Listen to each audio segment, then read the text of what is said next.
Bem-vindo ao podcast MedTalks.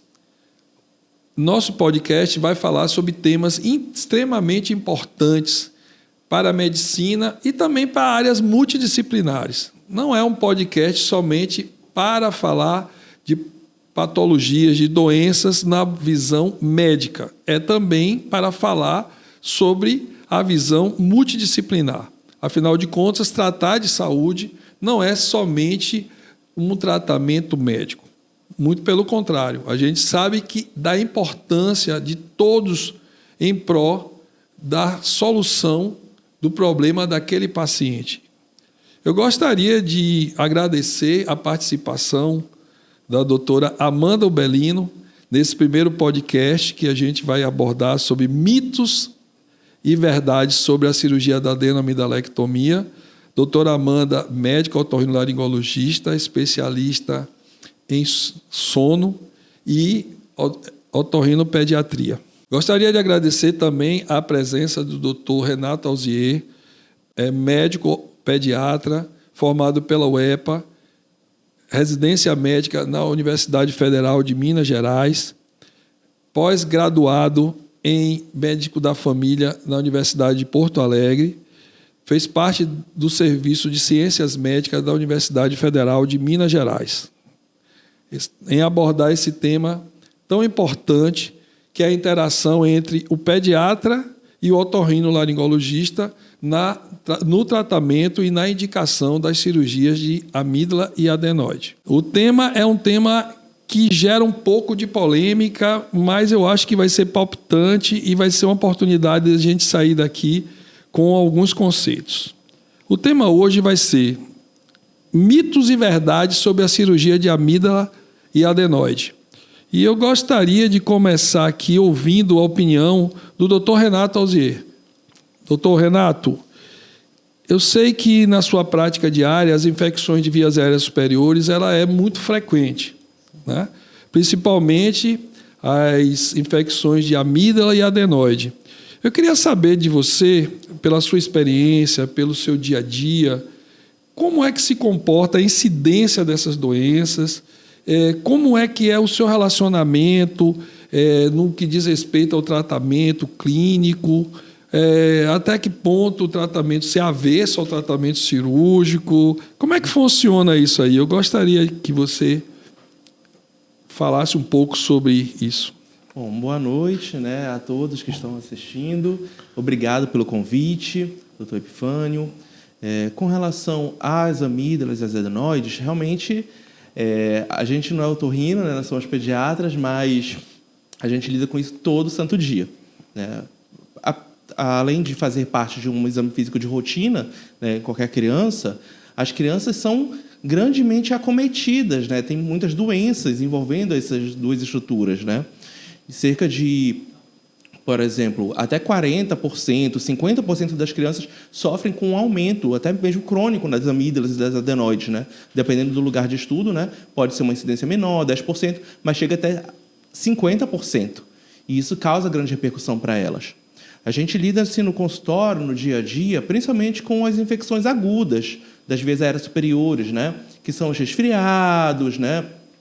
E as complicações, né? As sinusites, as otites. Mas, além disso, muitos dos nossos pacientes eles acabam realmente tendo uma infecção, pode ter uma infecção crônica, mas pode ter um acometimento crônico, né?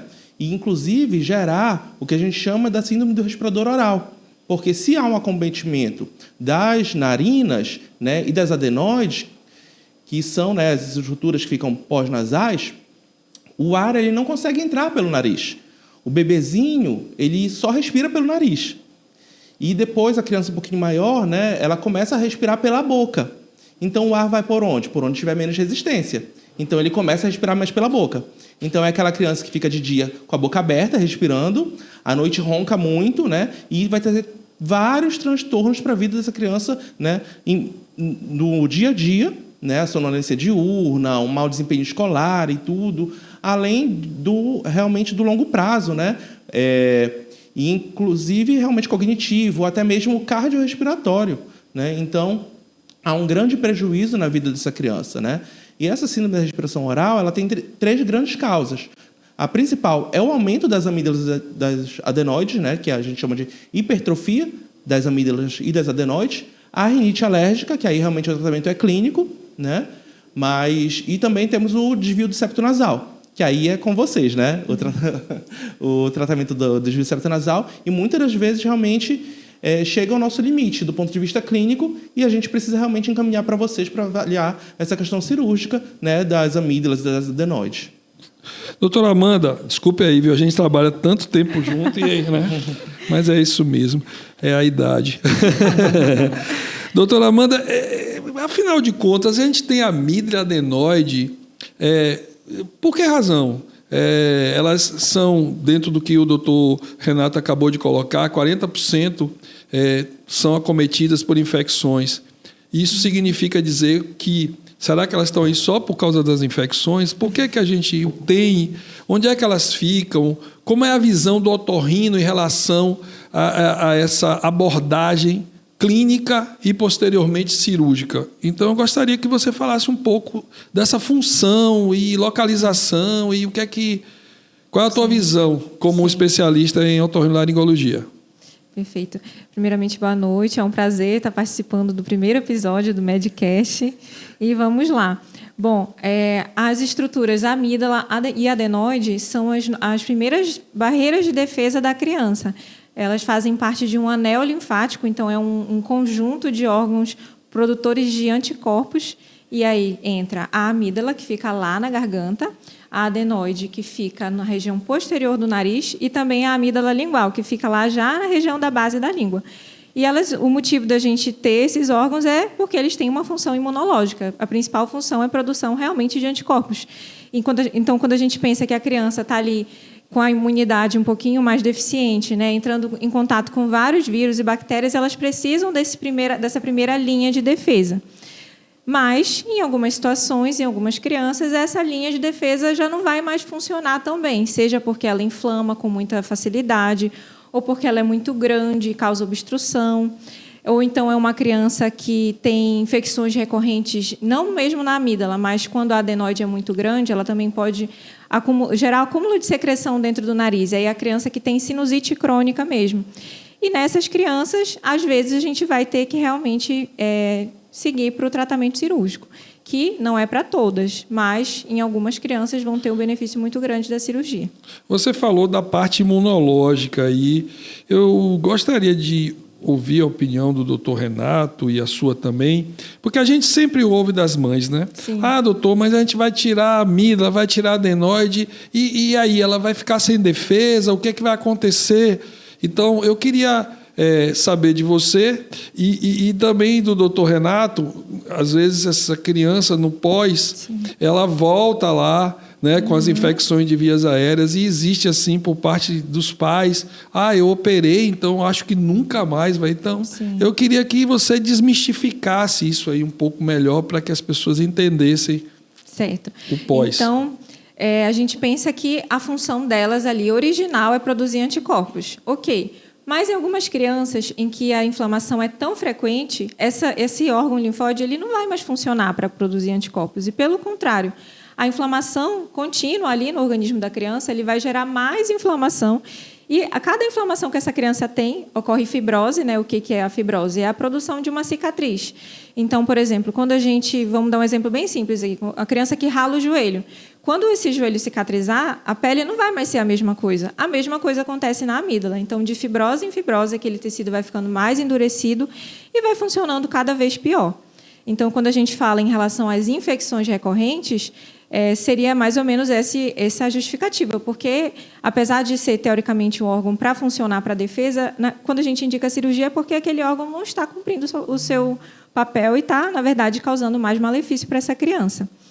É claro que a criança ela pode vir a ter outras infecções, né, virais, isso não vai impedir, a gente vai remover apenas as amígdalas e ela vai poder ter outras infecções virais no todo o restante do tecido da garganta. Então, isso é uma coisa importante que os pais precisam saber.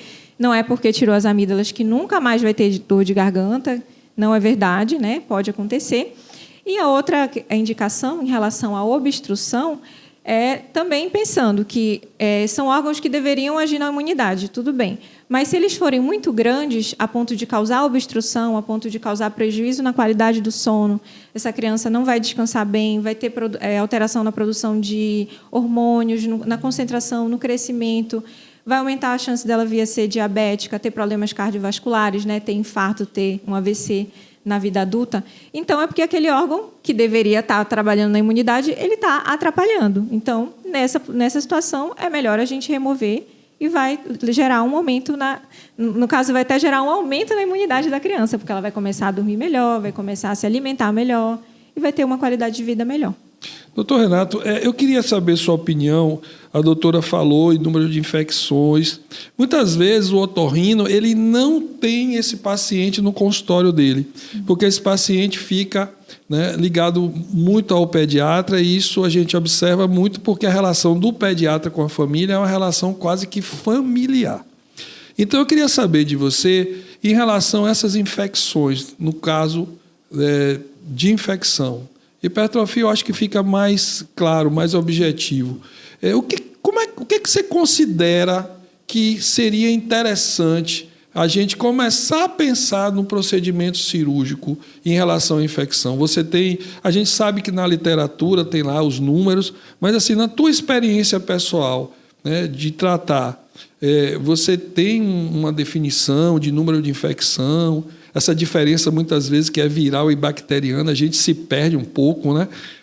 Você tem alguma base na tua prática diária? Então, eu fui formado lá na UFMG, né? E a gente tem muito esse contato realmente multidisciplinar, né? Então, o paciente, por mais que ele possa dar entrada pelo pediatra, a gente pede, às vezes, a opinião do especialista otorrino, assim como o otorrino também pede a nossa avaliação como pediatra, né? Então, por mais que a gente tenha realmente as classificações, tantas infecções por ano, né? Ou por 2 anos consecutivos, 3 anos, enfim, mas a gente avalia muito caso a caso, entendeu? Eu acho que a medicina baseada em evidência é justamente isso. A gente tem o respaldo científico, as evidências mais atuais, mas a gente tem que olhar aquele indivíduo, se aquilo é aplicável àquele indivíduo, né? E com base na nossa experiência e na decisão compartilhada com a família, a gente toma a decisão caso a caso, criança a criança. Eu, particularmente, gosto muito de realmente avaliar como está a anatomia. Lógico que uma anatomia um exame físico não tão armado quanto um exame físico de otorrino, por isso que eu gosto muito desse link, sabe, da gente, né? E eu trato a parte clínica, né, as infecções, né, por vírus, por bactérias, mas de antemão, mesmo às vezes tratando as infecções agudas, eu acompanho a criança na rotina, a criança saudável. E mesmo a criança dita saudável, quando a gente vai ver, tem uma hipertrofia de corneta inferior, tem a mucosa nasal mais pálida, às vezes mais congesta, aquele funga-funga, aquela obstrução. Às vezes a mãe não me relata, não é uma queixa da mãe, mas eles chegam, aí eu pergunto, mas ronca? Ronca, doutor? Pois é, e fala durante a noite, às vezes fica numa posição até estranha para conseguir dormir. Sim, doutor, às vezes eu preciso... Ele só dorme de bruços e boca aberta, ou fica numa posição mais diferente, coloca um travesseiro, né? Então, tem várias questões que às vezes não chega a ser nem a queixa principal, não chega nem a ser a demanda, né, dos pais, tudo, mas a gente vê que está interferindo na qualidade de vida da criança, sabe? Então, a gente começa a ver por aí, né, essa questão de pensar, será que a cirurgia não vai trazer grande benefício para aquela criança? Outra coisa, que aí vem realmente a dúvida sempre dos pais. Mas se as amígdalas e as adenoides elas servem para proteger, fazem parte do sistema imune, né, será que não vai trazer prejuízo? E a gente tem estudos bem robustos que comprovam que isso não acontece. Quando a gente retira, quando vocês retiram a amígdala e a adenoide, não há um prejuízo. A criança ela não fica com uma imunidade baixa, como, né, os pais gostam de falar, né? Não há um déficit realmente no sistema imune, porque, como a Amanda já falou, na verdade, aqueles órgãos, aquelas estruturas, por mais que estivessem presentes lá, eles já não estavam mais funcionando da forma adequada. Perfeito. Essa abordagem é interessante porque a gente percebe que a participação do pediatra ela é muito decisiva no apoio da decisão, da tomada de decisão do otorrino em fazer a cirurgia. E a gente acha muito interessante isso que você falou, porque para o otorrino, quanto mais precoce você tem uma indicação cirúrgica, melhores resultados você tem, e aquelas complicações, principalmente desenvolvimento crânio-facial, que a gente, muitas vezes, num paciente acima dos 7, 8 anos, muito pouco a gente pode fazer, ou seja, o paciente vai evoluir para uma cirurgia ortognática, com certeza, lá para depois dos seus 18, 20 anos, a gente fica meio perplexo, porque quando a gente conversa, a gente vê que esse paciente ele vem ao longo do tempo tendo essa manifestação. A gente observa também, não sei se a doutora Amanda vai concordar comigo, que talvez, por um pouco de medo, os pais eles escondem um pouco do pediatra essas informações, como a qualidade do sono. Você que é especialista em sono, né, na apneia do sono, sim, e lida com isso, e inclusive faz a parte, né, dos exames de polissonografia em criança também, e adulto. Como é que você enxerga essa repercussão da apneia do sono em criança, que muitas vezes é tida como algo que não precisa ser tratado? Como é que você enxerga isso? A apneia do sono ela é simplesmente devastadora para a criança, tanto que a gente existe a classificação de apneia que é feita pela polissonografia, e só para um exemplo, no adulto são aceitas até 15 apneias por hora durante o exame, e isso pode ser considerado normal, dependendo se ele tiver alguma outra doença ou não. Já na criança, não. Uma apneia só por hora, a gente já considera diagnóstico de apneia do sono, e já é uma criança que já vai ter as repercussões tanto na questão metabólica quanto no desenvolvimento da parte neurológica. São crianças que elas podem ter até um diagnóstico diferencial de TDAH, porque são crianças muito agitadas, às vezes podem ter dificuldades escolares e, às vezes, não é TDAH, é realmente apneia. Então, uma doença que ela pode ser muito silenciosa. Às vezes, não é uma criança que tem a apneia documentada ali, que os pais consigam ver, mas além do ronco, outro sintoma pode ser uma criança que se mexe muito, uma criança que tem muita sudorese à noite, ou então que tem uma posição, como você falou, uma posição para dormir já diferente, então tem que dormir muito elevada. Então, todos esses são sinais. Mas o diagnóstico ele é clínico e o ideal é fazer a polissonografia. Mas a gente sabe que fazer a polissonografia na criança é um desafio, porque é um exame que a criança tem que ficar monitorizada, né? Então, principalmente em crianças como, por exemplo, crianças que têm alguma malformação craniana, crianças com síndrome de Down, aí a gente precisa do exame porque vai aumentar o diagnóstico. São crianças que vão ter muito mais consequência da apneia do sono, então, para a gente diagnosticar mais essas crianças, é importante lançar a mão do exame. Mas, na maioria das crianças, a gente, juntando essas observações com o achado, né, da hipertrofia da amígdala e da adenoide, que são as principais causas, a gente já consegue fazer o diagnóstico. É muito interessante isso que você falou, porque agora a gente vê um número enorme de pacientes com diagnóstico de autismo e muitas vezes pode estar relacionado com a péssima qualidade do sono. Então, somado a isso que você falou, essa criança às vezes é sonolenta, é uma criança dispersa e muito provavelmente porque ela não tem uma qualidade de sono adequada. E isso repercute no seu dia a dia e, às vezes, há uma confusão, principalmente nesse avalanche, né, doutor, que a gente está tendo de diagnóstico de pacientes com autismo. Muito importante isso. Então, doutora, tomando como exemplo isso que a senhora falou, a senhora, como é que a senhora encara essa questão da indicação da cirurgia? Como é que a senhora aborda esse paciente? E eu acredito que muito mais a família, né? Sim. Porque o paciente ele não tem nem ideia do que está acontecendo com ele. Então, como é que a senhora aborda? A senhora, na primeira consulta... Lógico, o pediatra ajuda muito a gente, né? Olha, tem indicação de cirurgia, mas às vezes esse paciente chega, não pelo pediatra, mas às vezes de uma procura espontânea. E aí, como é que a senhora faz? A senhora institui um tratamento clínico, mesmo você sabendo que não vai dar resposta, só para os pais começarem a pensar sobre o assunto? Ou a senhora já chega assim de bate-pronto e diz, olha, vai ter que operar porque não tem outro jeito? Como é que funciona isso? Eu sempre trato, a não ser que a criança já venha de um tratamento prévio. Isso falando em hipertrofia, né? A gente pode fazer uso de medicações, não para diminuir a amígdala. A amígdala não existe nenhum tratamento para diminuir, mas para diminuir a adenoide a gente consegue fazer tratamento. Não diminui muita coisa, mas às vezes é suficiente para aquela criança viver um pouco melhor. Eu sempre trato porque eu acho que é importante os pais saberem até onde o tratamento clínico pode trazer de benefício para aquela criança. Então, sempre trato. Em relação às infecções, aí a gente tem que ver, realmente fazer uma avaliação para ver se são infecções bacterianas mesmo, mas eu sempre tendo a tratar, fazer a investigação laboratorial, ver se essa criança tem alguma alteração nos exames, uma deficiência de ferro, uma alteração nas dosagens de vitaminas. A gente sabe que não tem tanta evidência científica, mas antes de indicar a cirurgia, eu gosto de deixar tudo bem redondinho e sempre reavaliar a criança com um prazo curto. E aí, se for realmente a gente observar que não melhorou, indicar numa segunda avaliação, de preferência. Perfeito. A gente sabe, né, o doutor pode até nos ajudar nisso, que a hipertrofia de adenoide, ela normalmente pode ter doenças associadas, né, doutor?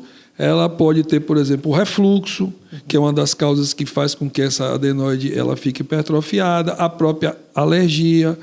Então, nessa abordagem que você tem com esse paciente, você consegue ter algum tipo de tratamento clínico? Qual é a tua experiência em relação a esse tipo de paciente que você consegue diagnosticar tanto o quadro alérgico quanto o quadro de refluxo gastroesofágico ou refluxo laringofaríngeo?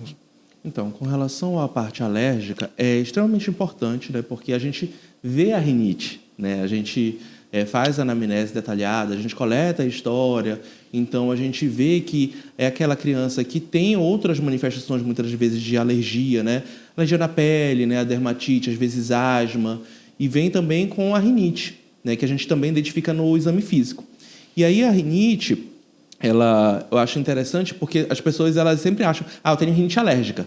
Tem rinite alérgica. Gente, nem toda rinite é alérgica, né? É importante que saibam. Perfeito. Então, a gente precisa fazer o diagnóstico diferencial, né? Se é uma rinite só inflamatória, é até mais fácil da gente conseguir tratar, né? E aí entram os tratamentos que a doutora Amanda já estava falando, né?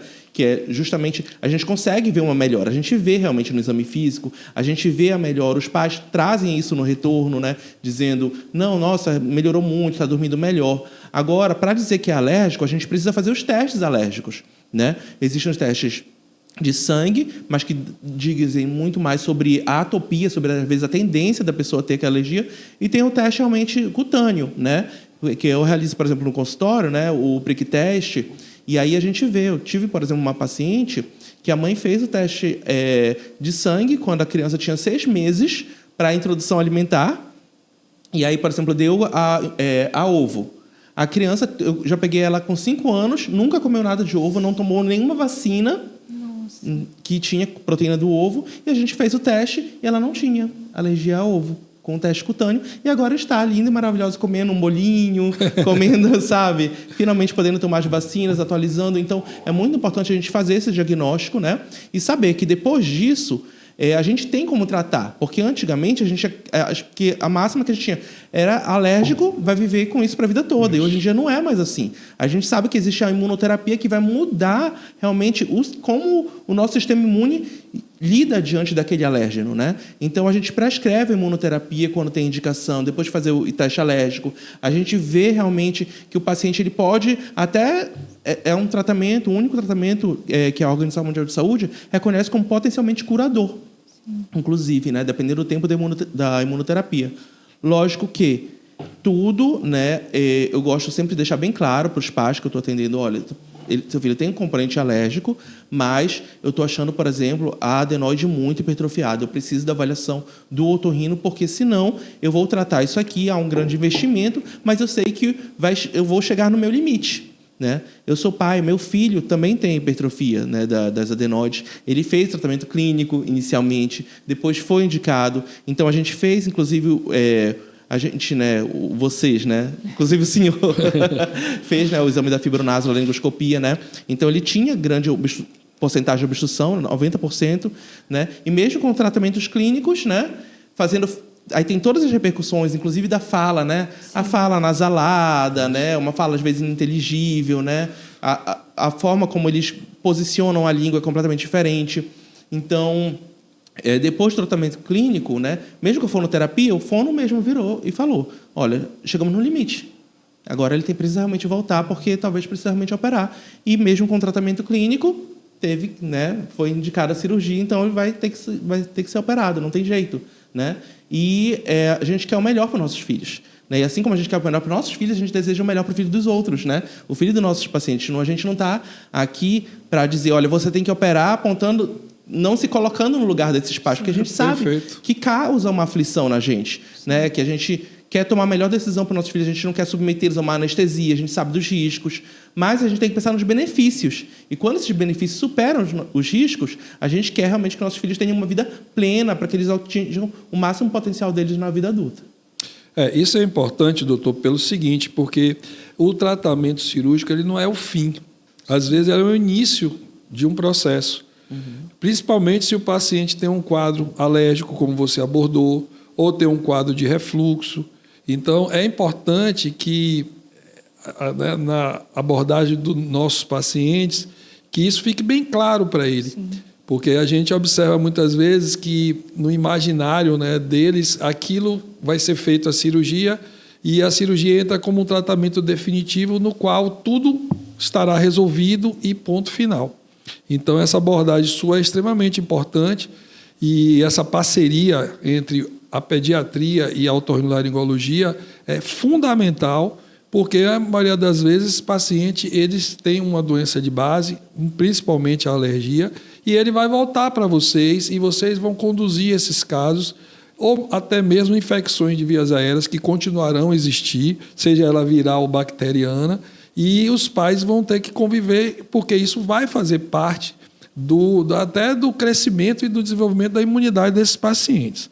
Então, doutora, tendo posto aí que a cirurgia vai ser feita, que o pediatra concordou, porque você sabe, né? Você sabe que quando a gente indica a cirurgia, a maioria dos pacientes fala assim, vou conversar com o meu pediatra. Porque o pediatra ele já faz parte da família, né, doutor? Então, vocês acompanham, às vezes, desde RN, recém-nato, até a vida quase adulta. Então, cria um vínculo. E, além disso, às vezes cuidou do irmão, agora vem o outro, e às vezes uma família com vários filhos. Então, a opinião do pediatra é fundamental. Então, após a avaliação do otorrino, o aval do pediatra, vai se fazer, então, a cirurgia, doutora. Então, eu queria saber, quando a senhora indica a cirurgia, já passou por toda essa etapa, essa conversa, essa abordagem que você tem com o paciente, porque a gente sabe que a cirurgia é um procedimento que pode gerar complicações. Mas de que forma é a sua abordagem com esse paciente, principalmente com a família dele, no sentido de assegurar ou dar um pouco mais de conforto a eles nesse momento? Primeiramente, acho que como o Renato falou, a gente tem que entender o processo que os pais vão passar, né? Porque não é fácil receber uma indicação de cirurgia para uma criança, às vezes de 2, de 3 anos. Então, a gente precisa acolher esses pais, explicar, de fato, como é o procedimento. É um procedimento com anestesia geral, é feita a abertura da boca, as amígdalas a gente vai fazer o descolamento. Se houver necessidade, a gente faz algum ponto. Às vezes nem precisa, às vezes a amígdala ela vai sair com tanta facilidade que não precisa dar nenhum ponto. Principalmente em crianças pequenas, isso pode acontecer. E a adenoide, a gente vai fazer uma raspagem dela por dentro da boca. Então, não é um procedimento que desloca o maxilar, isso é uma dúvida frequente deles. É um procedimento que costuma ser muito rápido, 30, 40 minutos. A criança normalmente vai precisar dormir no hospital, mas por uma questão de precaução, porque tem muitos hospitais no Brasil e até internacionalmente que o procedimento é operar e ir para casa depois de algumas horas, mas normalmente a gente pede para a criança ficar em observação mesmo. E o que eu acho muito importante é orientar muito bem quanto à questão do pós-operatório, da necessidade de repouso, de seguir as orientações de alimentação, porque a gente sabe que vai ficar uma ferida ali na garganta, então a criança, além de não conseguir se alimentar normalmente, ela vai sentir dor, é importante ela evitar os alimentos duros, né, e muito quentes, para não acontecer nenhum sangramento, que é a principal complicação da cirurgia de amígdalas, né? Dá um apoio muito grande para esses pais em relação ao controle da dor no pós-operatório, que a gente sabe que existe. Nas crianças costuma ser mais tranquilo, porque as crianças elas cicatrizam de uma forma absurda, bem mais rápido que os adultos, e além de ser uma cirurgia que normalmente é menos agressiva mesmo, porque a amígdala ela vai sair com mais facilidade, a gente tem menos risco de lesão muscular. Mas é importante dar um amparo bem bacana para esses pais em relação ao controle da dor no pós-operatório, que é o mais inconveniente, né? O principal problema que eles vão ter que enfrentar no pós-operatório é realmente uma criança que não vai querer comer, que vai estar sentindo ali uma dor moderada por alguns dias. E, no caso, as revisões, você costuma acompanhar esse paciente por um tempo maior? Como é que você aborda esse paciente? É um paciente que, lógico, tem sempre que avaliar a doença de base desse paciente, como a gente já falou, né, há pouco. Mas como é que você lida com essa situação? Porque muitas vezes a gente sabe que esses pacientes, até para a gente acolher essa família, no sentido até dessa encaminhamento posterior ao pediatra, às vezes a gente tem que acompanhar ele por um tempo maior, assegurar que aquele procedimento ele atingiu o objetivo desejado. Como é que funciona isso, doutora? Bom, eu normalmente faço um acompanhamento semanal, nas primeiras 2 semanas.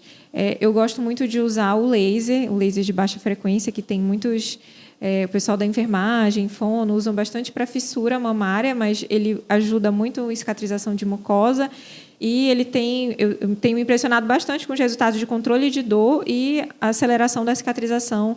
E, assim, nas crianças, eu sei que é uma dificuldade fazer a criancinha abrir a boca e a gente aplicar, mas, mesmo se a gente fizer aqui nos linfonodos, ele dá um bom resultado. Então, principalmente naquela criança que tem mais dor no pós-operatório, às vezes eu faço até diariamente. Eu já tive alguns pacientes que eu precisei fazer todo dia, vê-los e fazer uma sessãozinha do laser. E em relação à adenoide, normalmente eu costumo, com 30 dias, fazer de novo a videoendoscopia e verificar se está tudo ok. E aí, estando ok, a criança estando com a gargantinha totalmente cicatrizada, ela já vai receber a alta cirúrgica e vai continuar o acompanhamento com o pediatra. E aquele pavor, doutora, que os pais têm? Doutor, isso a adenoide vai voltar, meu vizinho voltou a adenoide. E isso é mito ou isso é verdade? Como é que a senhora lida com essa situação? Bom, não é mito. A adenoide pode voltar. A adenoide, na cirurgia, a gente não faz uma remoção completa. Até porque a adenoide ela não possui cápsula. Diferente da amígdala, né, que ela é encapsulada, então a gente consegue removê-la completamente. Na adenoide, não. A gente vai fazer uma raspagem. Então, eventualmente, pode ficar um ou outro ali, quantidade de tecido linfóide. Claro que não é um tecido obstrutivo. E que pode voltar. Mas, dificilmente, essa adenoide vai voltar a ponto de causar problema e a criança precisar operar novamente. Dificilmente isso vai acontecer. Principalmente se ela estiver com a alergia controlada, porque a alergia vai ser o principal fator para essa adenoide voltar. É como se o nosso sistema imunológico entendesse ali que tem muita inflamação no nariz por conta da alergia. Aí a adenoide entende, poxa, eu preciso crescer para proteger mais esse nariz. E aí ela acaba voltando. Então, é importante falar, né, para os pais que existe esse risco, mas que dificilmente vai ser um risco que vai causar repercussão de novo para a criança. Perfeito, perfeito. Doutor, dentro dessa visão do tratamento clínico e do tratamento cirúrgico, mito ou verdade, os pediatras eles entendem que o tratamento cirúrgico ele é uma opção? Eu sei que já deu para perceber que o senhor é adepto dessa indicação, mas nos congressos que o senhor participa, nas mesas redondas, nas vezes em que esse tema é abordado.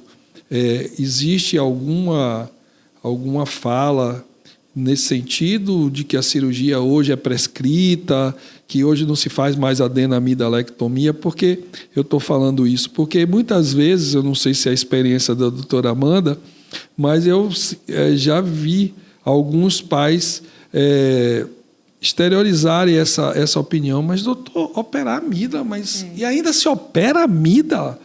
E a gente fica meio surpreso, porque é uma cirurgia que, apesar de ser uma cirurgia que tem um histórico bastante longo, mas é uma cirurgia que, pelo menos na especialidade de otorrinolaringologia, a gente vê resultados fantásticos. Então, eu queria ouvir da sua opinião em relação, talvez não a sua própria conduta, porque já ficou bem claro isso, mas no meio da pediatria, o senhor vê alguma situação em que há essa postura assim, um pouco preconceituosa? Então, como eu disse lá em Belo Horizonte, a gente trabalha muito junto, assim, né? Então, eu não vejo muito essa questão que a gente vê realmente que as crianças elas chegam mais tarde, né? Então, fica até mais difícil, porque a gente já está diante de um quadro assim, mais grave e tudo, né? Por exemplo, quando a Amanda falou agora, né, um bebê, né, uma criança de 2 anos e tudo, o pediatra realmente já abriu o olho aqui. Mas com relação a crianças mais velhas, né, isso eu falo até por vida própria. Eu operei com 7 anos e a respiração oral permanece, né? Então, aquilo que você perde, né, de hipotonia, né, o tônus, a musculatura, ela fica toda realmente flácida. Então, mesmo operando, porque qual é o imaginário, né? Não quero operar, não quero operar. Mas se vou operar, então eu quero que a criança volte 100%, né? Volte outra criança do centro cirúrgico, né? E não é assim. Então, tudo tem que alinhar, porque e quanto mais o tempo vai passando, mais as complicações, mais as consequências dessa obstrução, né, dessa respiração oral vão se perpetuando naquela criança, né? E não só realmente, por exemplo, até a questão do sono, né, que foi falado da apneia.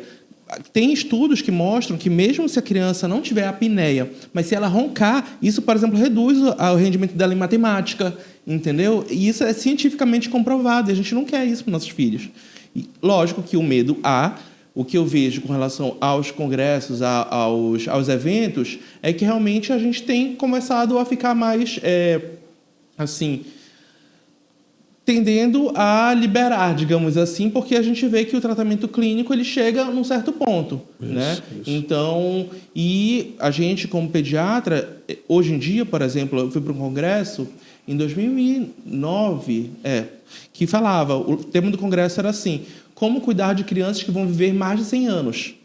Porque a expectativa de vida aumenta mais. Perfeito. Está cada vez mais aumentando e a gente não quer que as pessoas vivam, mas vivam cheias de doenças. Perfeito. Vivam sem qualidade de vida, vivam sem conseguir dormir, vivam com toda a anatomia, né, prejudicada. Então, quanto antes a gente intervém, maior a chance dele viver de uma forma plena, né? Então, acho que por isso que a gente está sendo mais permissivo, digamos assim. Perfeito, perfeito. A gente, inclusive, entende que isso também deve-se ao fato dessa integração. Eu acho que as especialidades hoje, elas têm essa possibilidade, né, da gente fazer esse bate-papo que a gente está fazendo agora e a gente ter um entendimento, troca de experiências, a gente consegue entender o paciente mais de uma forma holística, né? Não somente olhando o nariz, olhando a garganta. A gente tem essa possibilidade também de conversar com o colega. Eu acho que essa integração é muito benéfica para o paciente, especialmente, e também para a gente, porque a gente tem uma troca de experiência, de conhecimento, que é lógico que a visão do pediatra nunca vai ser do otorrino, e do otorrino nunca vai ser do pediatra, mas elas podem se complementar. E eu acho que isso é fundamental, porque vai gerar para o paciente um resultado infinitamente melhor.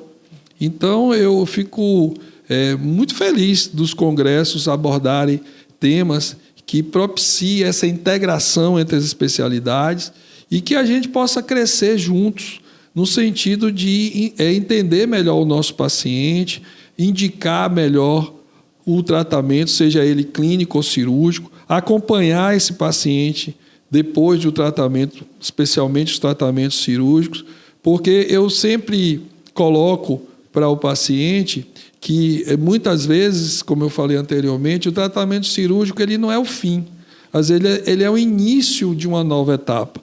Uma nova etapa é que ele já não vai ter mais aquelas estruturas que levou ele a chegar àquele resultado ruim, mas que isso não coloca de lado a necessidade de um tratamento clínico, que vai fazer com que ele tenha um resultado cada vez melhor, e esse resultado vai dar a ele uma qualidade de vida infinita.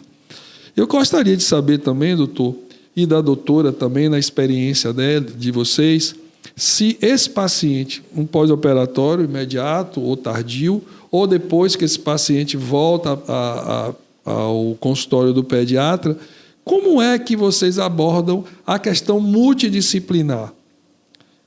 Como é que esse criança... Porque a gente fala o tempo todo de medicina, mas tratar de saúde não é tratar somente do ponto de vista médico, mas sim também do ponto de vista de outras especialidades, seja fono, seja nutricionista. E como é que vocês abordam isso? Qual a experiência de vocês? Quer começar pela senhora ou pelo doutor? O que eu vejo, dois profissionais que são essenciais nesse pós, né, pós-tardio, no caso, né, quando já está tudo cicatrizado, tudo bonitinho, é o dentista. No caso, essas crianças vão ter muitos problemas dentários, né, vão ter apinhamento de dentes, mordida aberta. Às vezes vai ser o caso da criança fazer expansão de maxila também, para ganhar um pouquinho mais de espaço. E o segundo profissional é o fono, justamente por conta da fraqueza muscular. A criança que já está acostumada a respirar só pela boca, quando a gente remove o fator obstrutivo, não quer dizer que ela vai fechar a boquinha e vai respirar pelo nariz, porque aquela boquinha já está condicionada, o músculo ele é fraco, então ele precisa ser fortalecido para poder a criança conseguir fechar a boquinha e respirar pelo nariz. Então, esses são os dois que eu vejo mais. Além disso, eu gostaria de lembrar da equipe da enfermagem, né, que nem é tão citada até mesmo nos livros, mas que, gente, sem eles ali no pós-operatório imediato, inclusive, né, cuidando, assim, eles são fundamentais, né, nesse cuidado. A enfermagem é justamente essa arte, né, de cuidar assim à beira do leito, né? Então é importantíssimo, né? A gente como pediatra também lá em BH a gente passava visita também concomitantemente aos otorrinos, né? Esses pacientes após a adenoamidalectomia, né? Então a gente vê, e os pais, eles ficam muito preocupados, né? Porque eles veem toda aquela região, né? Eles ficam, meu Deus, mas está normal isso? Era para ficar assim mesmo, dessa cor, né? Dá um susto, né? E a gente, né? Tanto quanto medicina, quanto como enfermagem, né? É importante, às vezes até a física é necessário entrar, né? E além do dentista, né, dentista geral, do odontopediatra também, né, às vezes realmente precisa até da questão da parte de aparelho, né? Ortognática. Então, dependendo do grau... Ortodontista, melhor dizendo. Ortodontista. Isso. Né? Dependendo do grau que a criança já ficou, né, submetida, porque o que a gente pensa? Não, ela está muito pequena, gente, mas a amígdala adenoide estão crescendo. Né? Vão crescendo 4 anos, 5 anos, vão crescendo até os 10 anos, vão parar de crescer, vão evoluir depois da puberdade. Então, o tempo está correndo. Né? Enquanto isso, maior vai ser a repercussão, que depois vai ser a fase até meio que de reabilitação, né, daquela criança para voltar à sua melhor função. Até de mastigar, de falar, enfim. E o tratamento ortodôntico, ele quanto mais precoce, melhor, né? Às vezes você tem que usar aquele distrator para, né, fazer o aumento do palato. E isso é importante fazer, aliás, só pode ser feito em crianças mais novas, né? A partir dos 7 anos, né? Isso. Já pode fazer. A partir daí a gente já tem essa dificuldade. Eu estou abordando esse tema porque a gente observa muito que, às vezes, você pega no seu consultório, você atende no seu consultório, melhor dizendo, crianças que foram feitas cirurgias e que o paciente continua como um respirador bucal.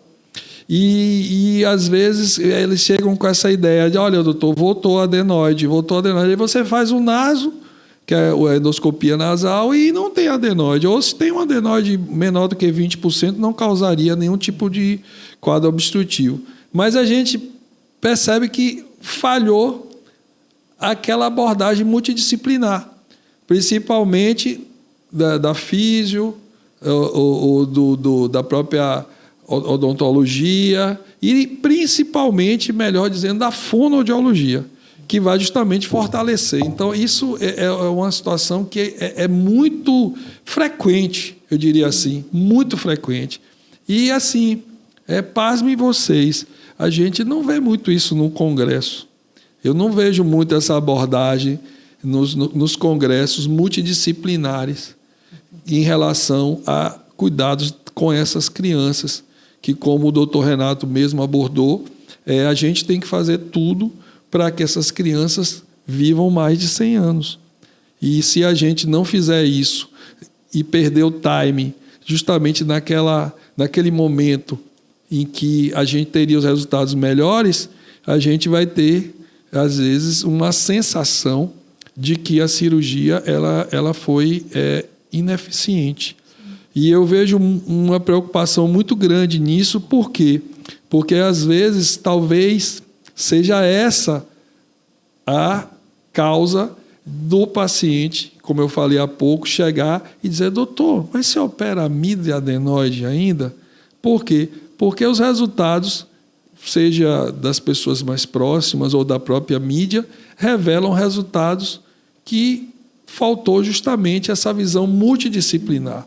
Então, às vezes, uma cirurgia que a gente observa que tem um resultado fantástico, ela passa a ser uma cirurgia que perde, né, a sua credibilidade, porque não é vista de uma forma multidisciplinar para entregar ao paciente um resultado que vai dar a ele uma qualidade de vida, e ele vai deixar de ter apneia, e ele vai deixar de ficar com a boca aberta, e ele vai ter um resultado infinitamente melhor. Então, eu acho que esse ponto é um ponto importante dessa abordagem.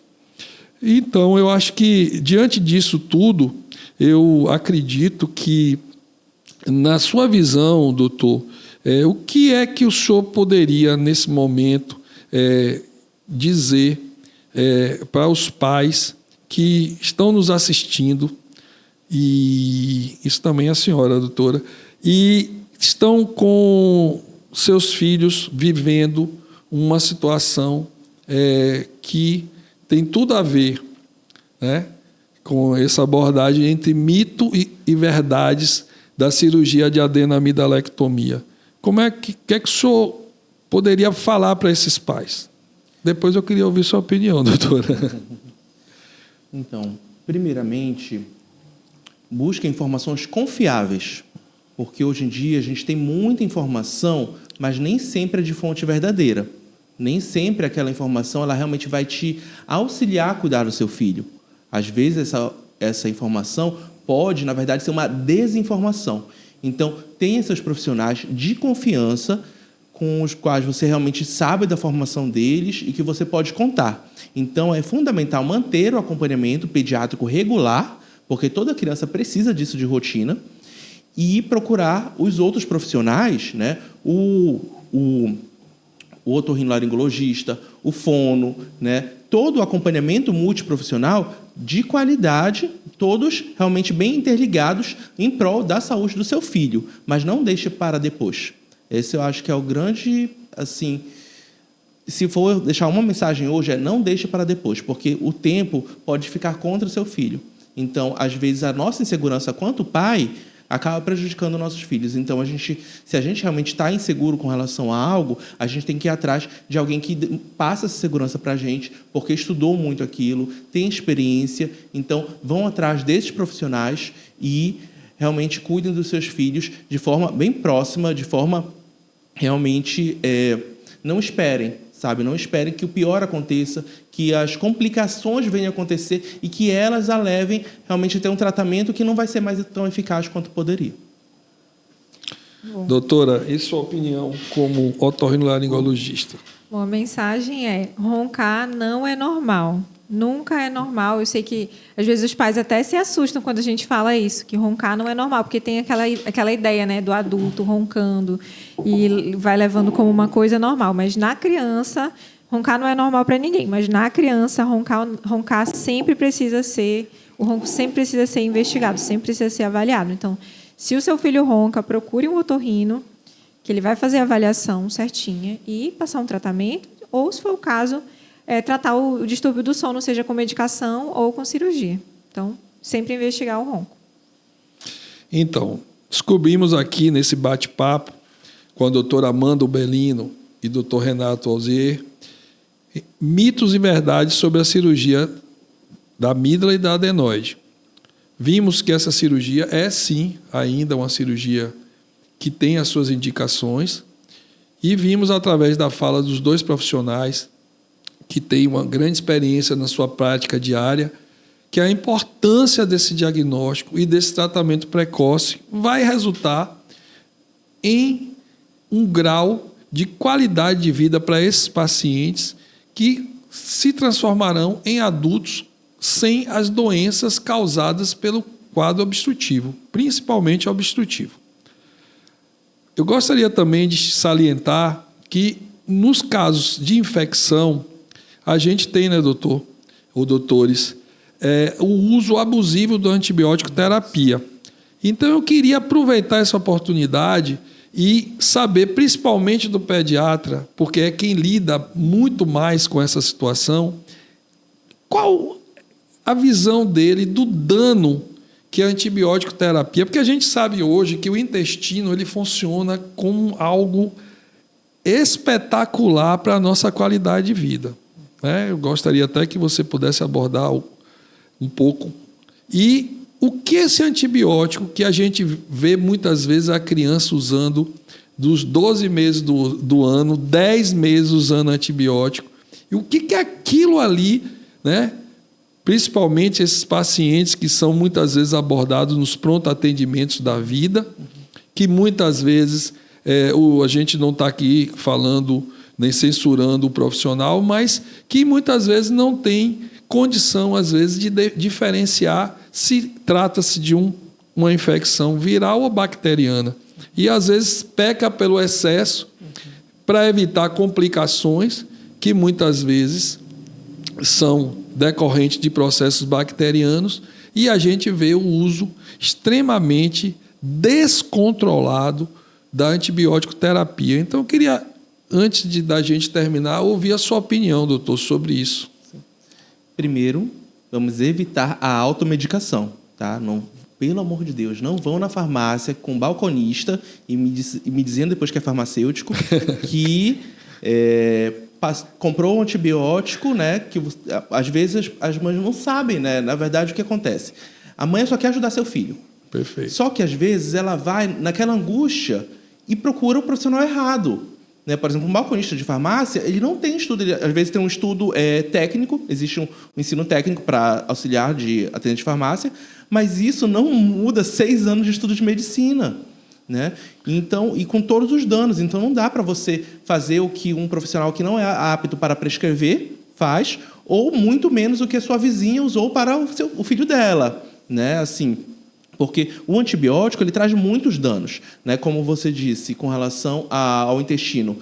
O antibiótico, ele, inevitavelmente, ele vai agredir o intestino porque ele vai matar as bactérias que estão presentes no intestino, que são bactérias do bem. Né? E o intestino é algo extremamente importante. Né?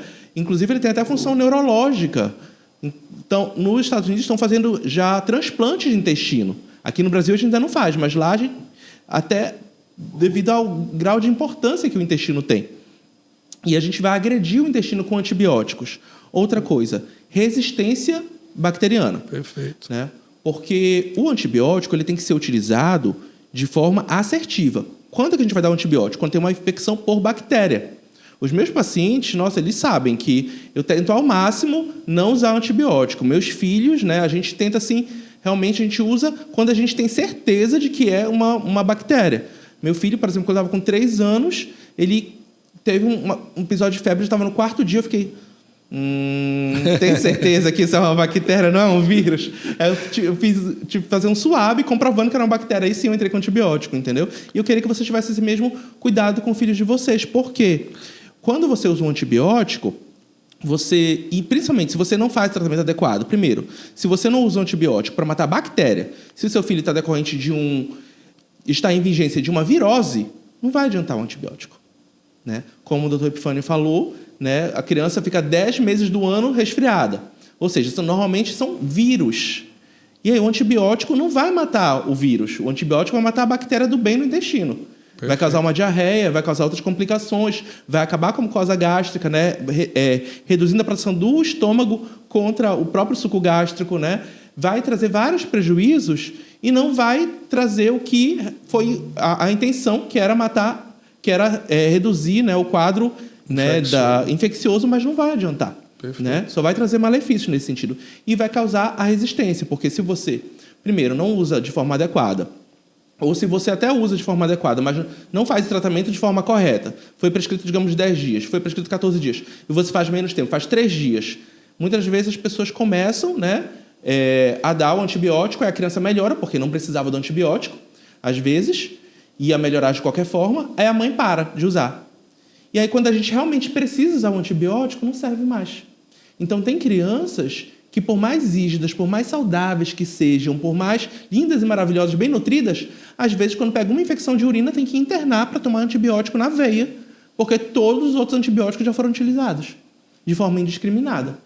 Então, pensa muito bem com relação a isso. A gente não quer falar mal dos nossos colegas de pronto atendimento, né? Inclusive, eu não acho nem que seja a questão do falar mal, porque eles também querem o melhor para aquela criança. E eles estão fazendo uma avaliação, em um único momento. Eles não conhecem aquela criança, não sabem como vai ser o segmento daquela criança. Então, às vezes, realmente, eles pesam a mão de prescrever mais antibiótico no sentido de, bom, se for, né, uma virose, não vai matar a criança. Se for bactéria, pode salvar. Então, acaba prescrevendo para mais. Só que a gente, que é o pediatra, que vai lidar com aquela criança, e depois vocês, que vão ser médicos eles quanto adultos, né? E a gente quer que eles vivam bem até os seus 100 anos ou mais, aquilo a gente sabe que no futuro vai trazer prejuízo. Então, é melhor realmente, diante desses casos, não ir ao pronto atendimento, né? Ainda mais aqui em Santarém, que infelizmente a gente sabe que não tem um especialista na porta, né? Então, vá ao seu médico de confiança, vá o pediatra, o otorrino, que já conhece o caso da criança, já sabe quais são os patógenos, como é a anatomia normal. Porque, às vezes, a criança já tem uma adenoide aumentada, uma amígdala aumentada, e um médico generalista que veio pela primeira vez vai tomar um susto, né? E a gente que já acompanha, né, a gente sabe, não, esse já é o normal dela, né? Piorou só um pouco, entendeu? Então, é completamente diferente. Então, a gente tem que pensar muito, né, fazer realmente o exame na consciência antes de prescrever um antibiótico e antes de dar um antibiótico para nossos filhos. Ainda tem aquele caso, né, doutor Renato, que o paciente às vezes chega no consultório e diz, não, doutor, usei 3 dias o antibiótico e parou. Então, eu quis abordar esse tema porque eu vejo que existe, por parte da população em geral, um medo da cirurgia, uma distância, muitas vezes, do pediatra, do médico, da sua referência e o uso indiscriminado do antibiótico. E, muitas vezes, com a posologia, né, com o tempo de tratamento equivocado, às vezes toma uma amoxicilina uma vez por dia, ou toma doses fracionadas que não são as que são indicadas.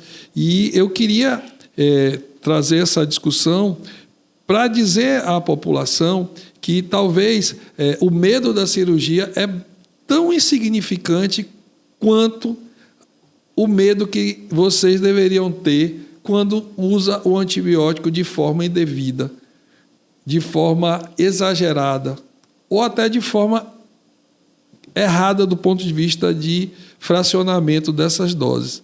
Porque isso vai causar algo, talvez um dano quase que irreversível nessa criança. A gente vê, muitas vezes, adultos com colites, síndrome de Crohn, que é um processo inflamatório crônico e intestinal, e que a gente fica se perguntando, nossa, essa doença veio da onde?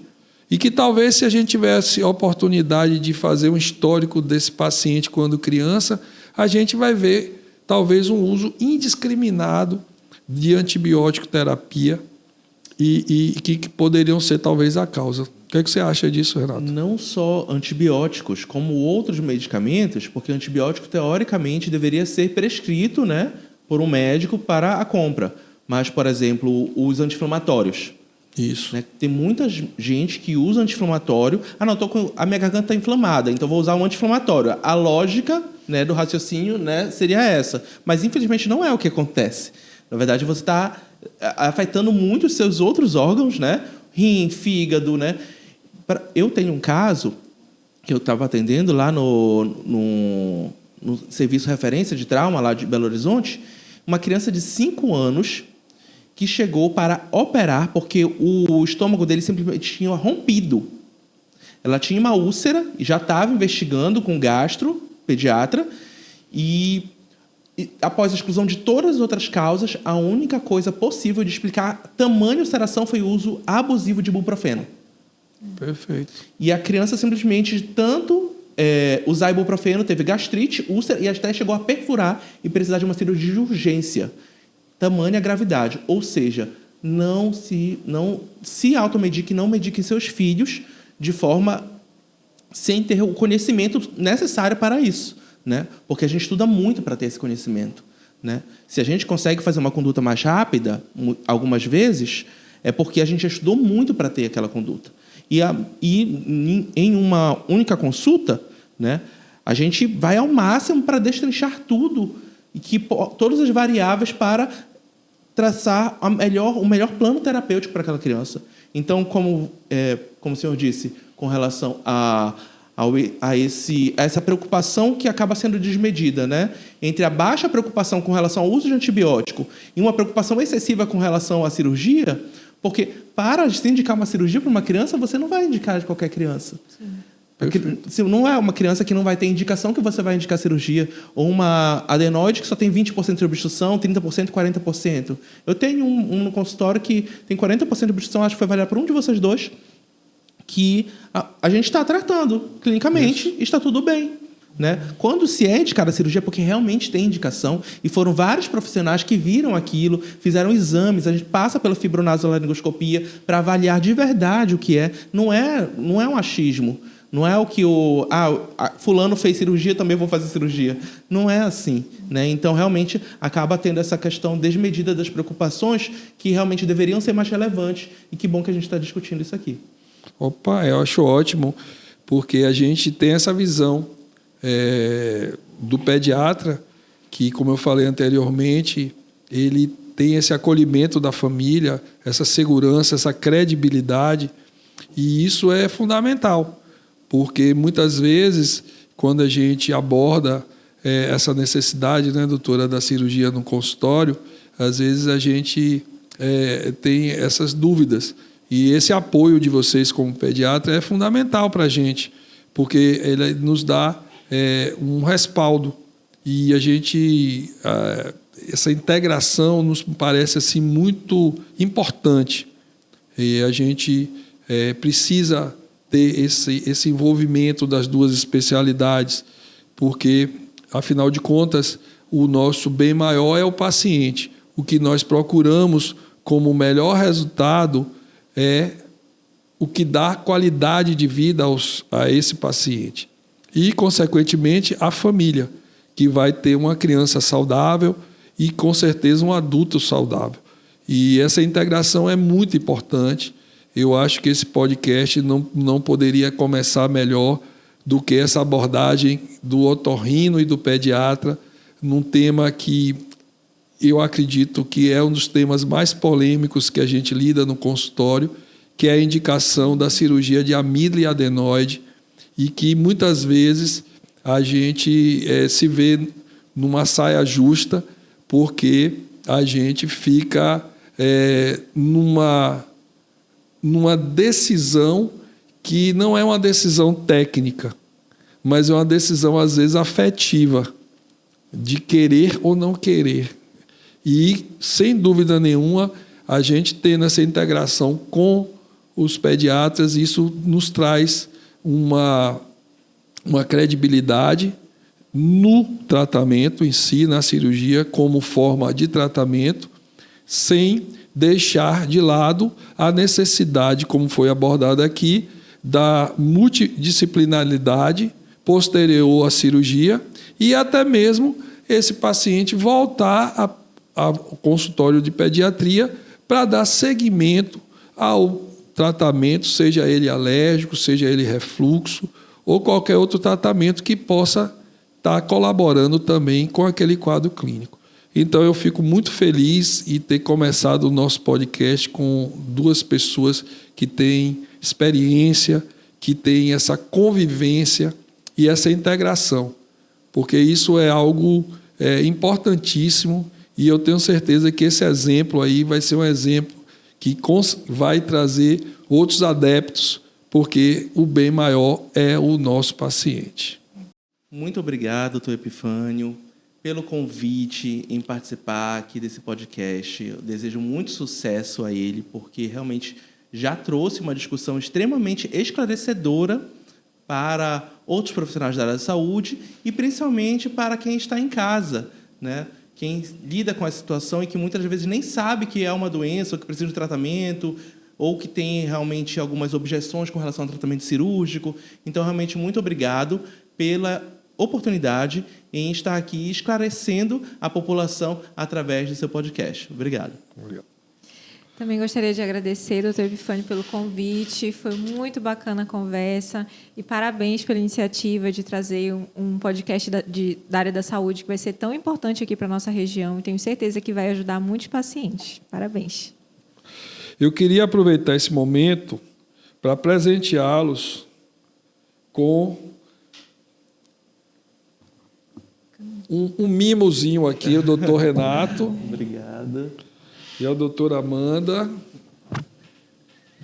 É um mimozinho aí para que vocês possam aproveitar aí no dia de sol, ir para a praia e Joga bola com os filhos. joga bola.